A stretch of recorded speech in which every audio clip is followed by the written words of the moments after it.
is best started at the finish. You are going!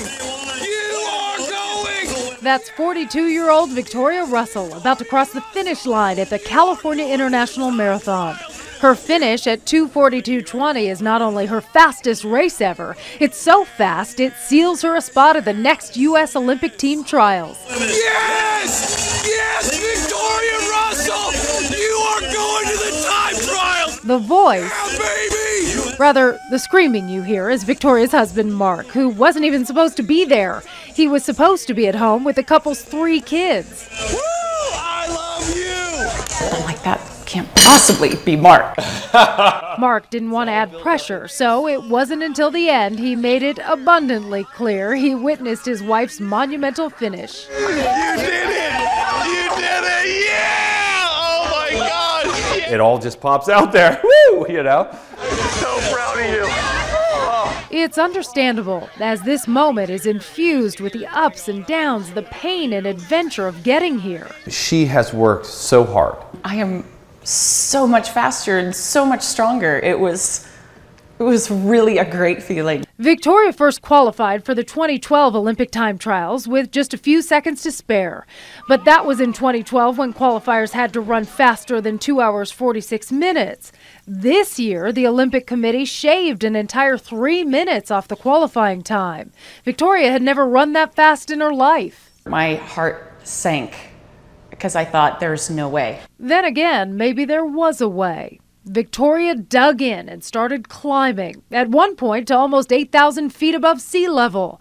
That's the elevation of Iten, Kenya, a place where world-class runners and now Victoria traveled to train. As Victoria adjusted to Kenya, the Kenyans tried to make sense of her. The joke was the old white Mazunga, which means, you know, white American, and I said, yeah, I know I'm old, and they said, but you're tough, and that's what we love about you. They'd never seen anyone quite like Victoria at the training camp. Female Americans were rare, and Americans with kids, well, that's just about unheard of. They did not believe me. They were like, Mazunga? No way. 3 kids. And I was like, yeah, I have 3 kids. Victoria would spend the next 6.5 weeks in Kenya. Her pacer and bodyguard Reuben would be by her side throughout. I looked at him and I said, if you had the choice, would you rather have me give you shillings every day, or would you rather have a cow? And he paused and he said, Mazunga.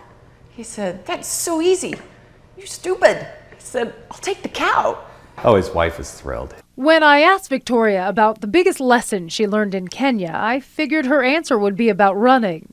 The biggest lesson I learned there is how fortunate we are here.